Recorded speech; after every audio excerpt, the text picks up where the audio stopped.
Dengan nama Allah yang Maha Pemurah lagi Maha Penyayang. Segala puji bagi Allah, Tuhan sekalian alam. Selawat dan salam ke atas junjungan kami Nabi Muhammad, penghulu sekalian Rasul, serta ke atas keluarga dan para sahabat baginda semuanya. Ya Allah, wahai yang maha mengubah keadaan, wahai yang maha pemurah lagi maha tinggi, dengan limpah kurnia dan kemurahan-Mu, ubahkanlah keadaan kami kepada sebaik-baik keadaan, dan berkatilah kami serta seluruh umat Islam dengan keberkatan bulan Syawal.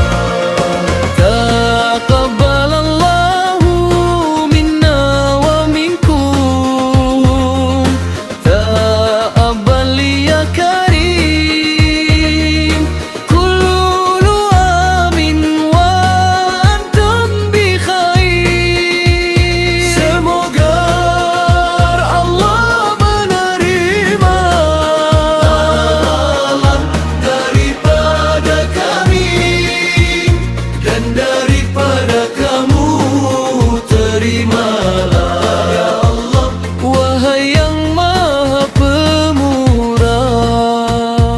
Setiap tahun, semoga kamu semua berada dalam kebaikan. Mendoakan agar segala amalan kita sepanjang Ramadan diterima oleh Allah. Memohon agar Allah terus menerima amal ibadah kita.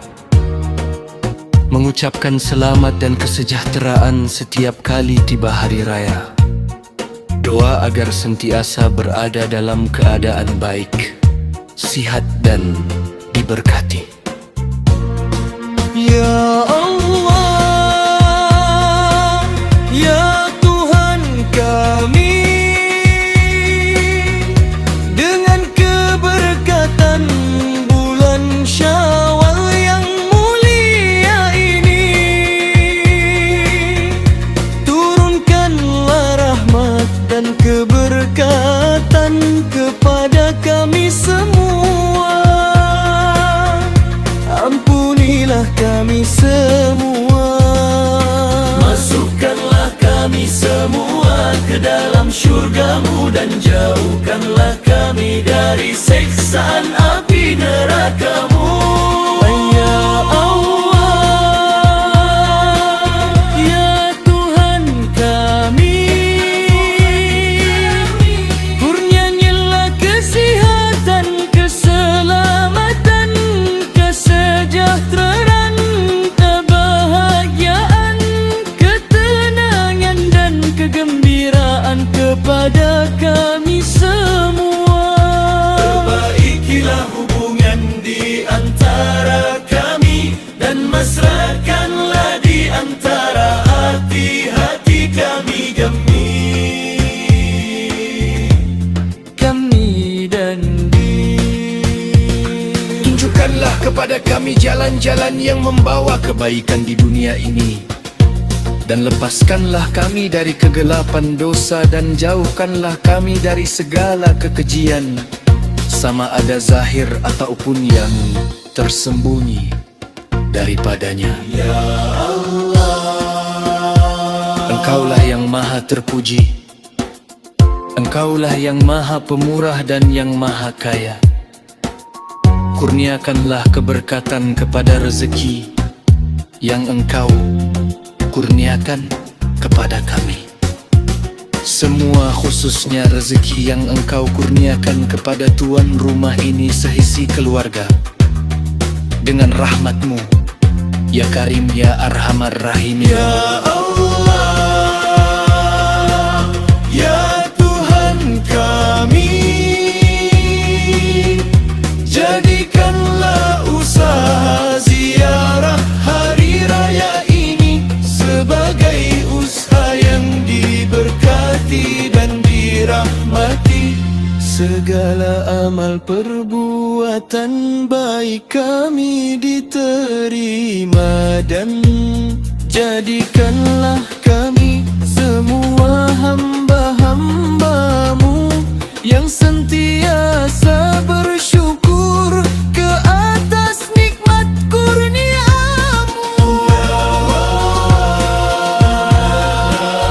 Ya Tuhan kami,